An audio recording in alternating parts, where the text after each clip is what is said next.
Thomas Jefferson famously said, "Always take things by their smooth handle."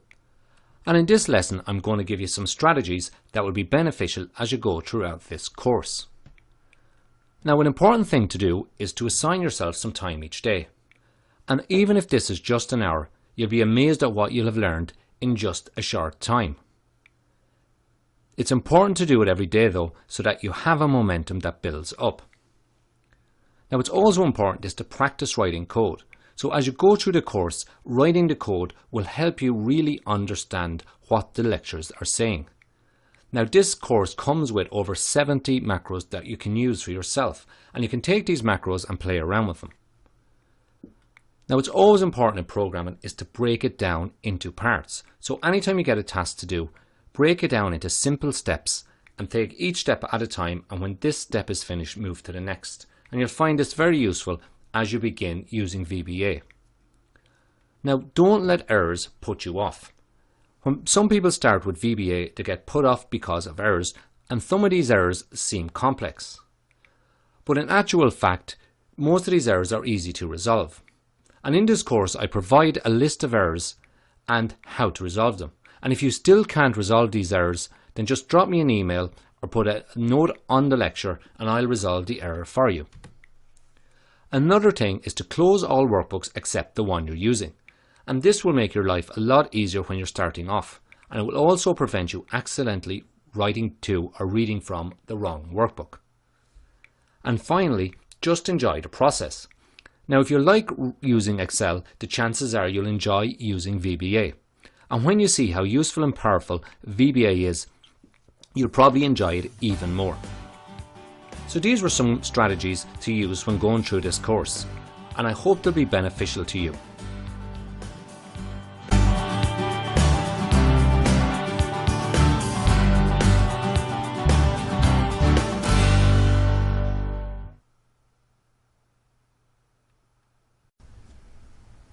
To ensure that your macros will run correctly, let's do a quick environment check. Now, the first thing we need to check is that your developer tab is visible. Now, it's normally visible by default, but sometimes it may get hidden. So to make it visible, you can simply right click anywhere on the ribbon and select Customize the ribbon from the options. Now, when the Excel options dialog appear, you'll see on the right hand side a list of main tabs. Now, the checkbox on the left of these tabs ensures whether it's visible or not visible. So if your developer tab is checked off, just check it on and it will become visible when you click OK. Now, the second item that's important is macro security. So you can see it here in the code section of the developer tab. So if you click on macro security, you'll see the following dialog, which shows the settings of the trust center. So to run macros, your settings need to look like this. Now, sometimes they may get changed, but most of the time they should be set correctly like this. And the final item we'll look at is how to save your workbook when it contains macros. And you simply need to save it as a macro enabled workbook. And this is very simple to do.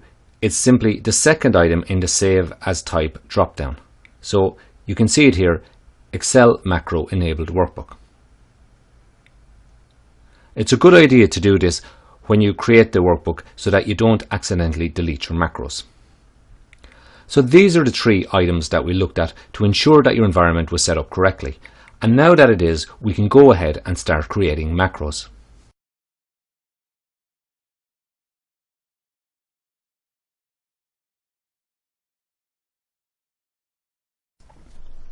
In this lesson, we're going to go ahead and create a macro. Now, we're going to do this using the macro dialog. So we get into this dialog by simply clicking on macros on the developer ribbon.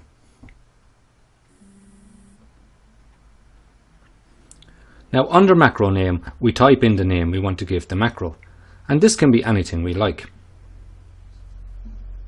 Now, as you'll see, the create button became enabled. When we click on create, our macro will be created and VBA will open up the Visual Basic environment. So let's go ahead and do this. Now, here you can see our macro. It simply starts with sub and concludes with end sub. Now let's close some windows here just to make it all a bit clearer. Now macros get placed in modules, and VBA automatically created this module.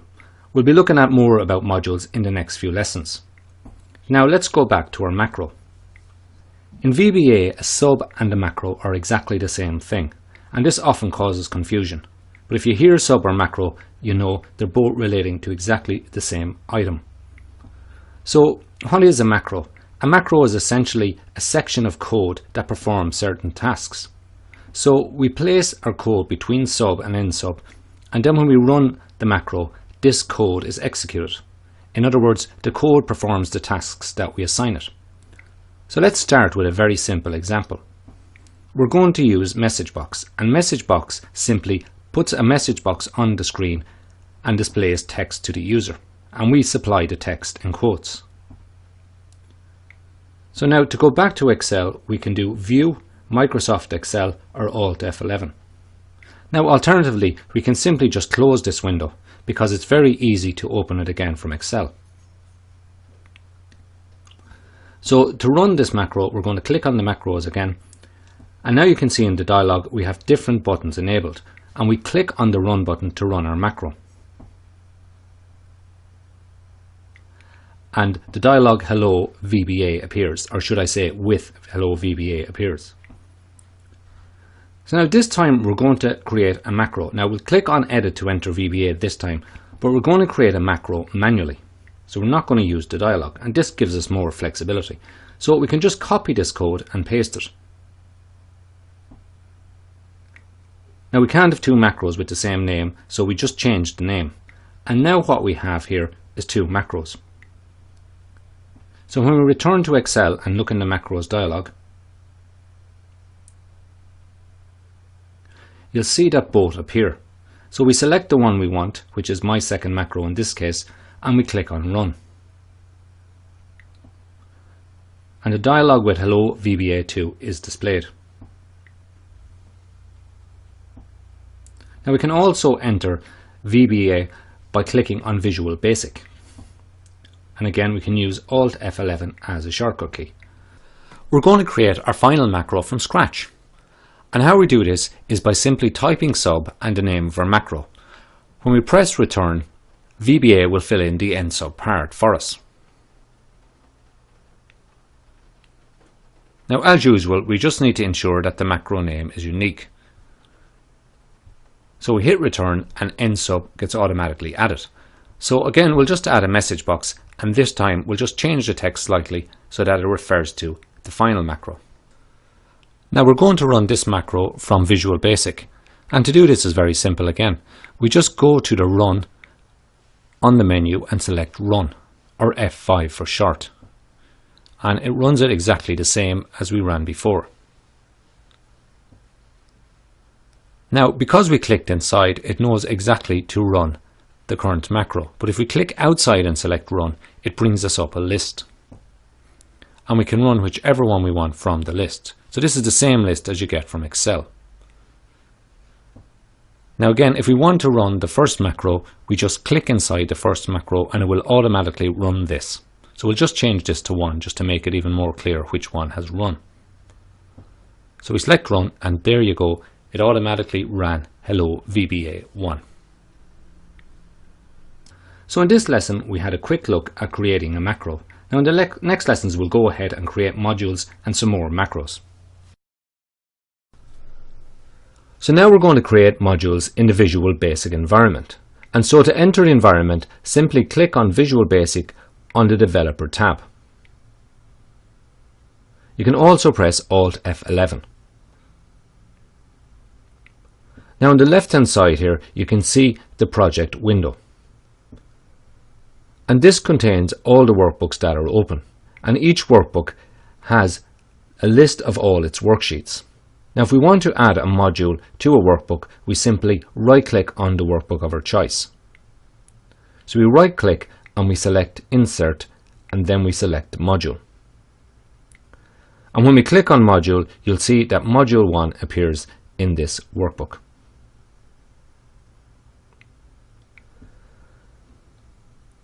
Now the main window here contains the content of whatever module you've currently clicked on, and you can see at the top here that it shows that we've clicked on module 1.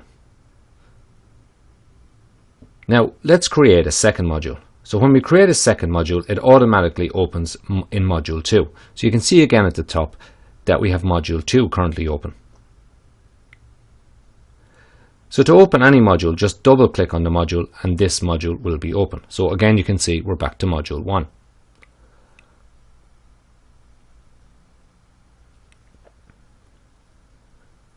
So normally it's a good idea to give our module a name, and we use the property window for this. So select View Properties window or F4 if this is not visible.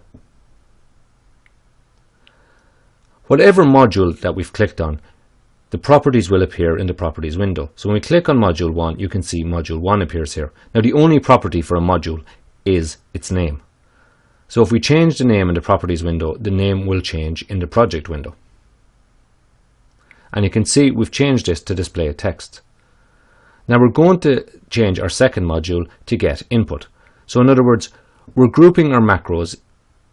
The macros for displaying text are in the display text, and the macros for getting the input are in the get input module. So remember, modules are used to contain macros, and all they really do is just categorize your macros. So all macros that we want to display text will be in our display text module. Now they could be anywhere, but we put them in here because it makes our code neater and it's much easier to find our macros in the future. So this macro, again, it will just display a message to the user.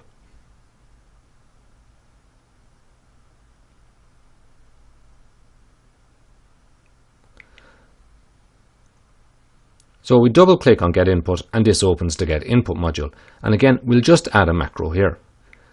Now we can have as many modules as we like in a project, and each module can have as many macros as we like.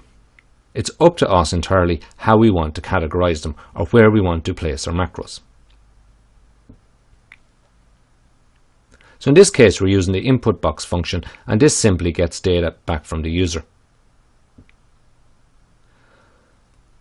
So we'll just add a couple of more macros, and this is just to show you that we can have as many macros as we like in each module.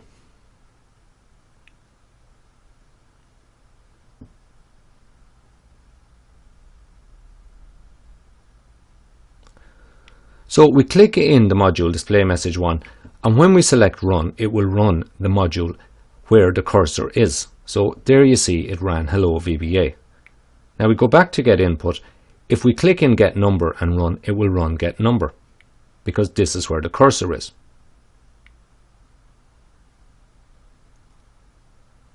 And you can see it has the input text box that looks for input from the user. So now if we click outside a macro, so we're not in any macro at the moment, it brings up a list of all the available macros, and we can select the one to run from this window. Now you can see all macros appear here, so it doesn't matter what module you currently have open. So this was a guide to creating modules and macros. Anytime you wish to create a new module or macro, you can use what you've learned here. VBA has a very useful function called debug.print, and we'll be looking at it in this lesson. Now first of all, we'll create a module and then we'll create a macro in our module.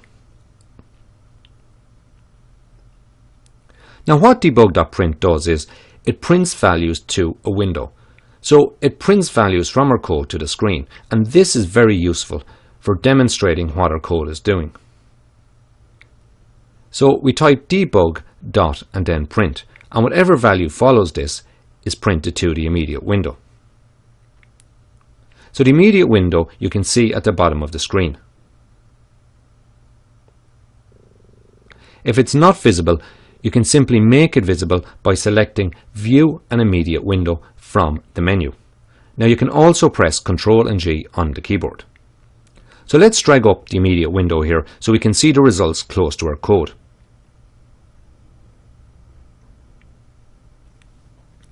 So running this macro will simply print out 567 to the immediate window.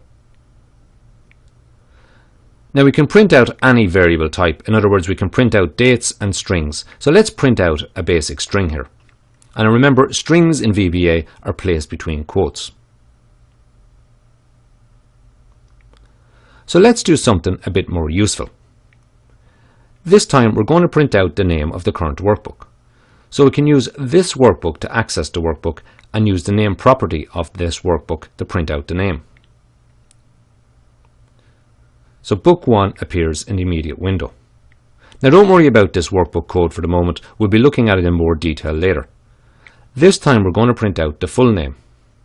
And the full name is the name and the folder. And in the immediate window it prints out ctemp, etc. So now we'll print out the name of the first worksheet in this workbook. So this workbook just has one worksheet and it's called Accounts.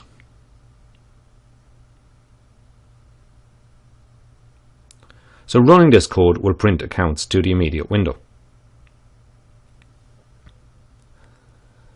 So in this lesson we looked at using debug print and we saw how it prints values to the immediate window.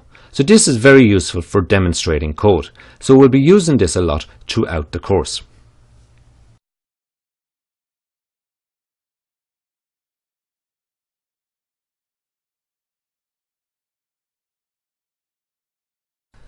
VBA has a fantastic tool called IntelliSense, and this is very useful for helping us write our code.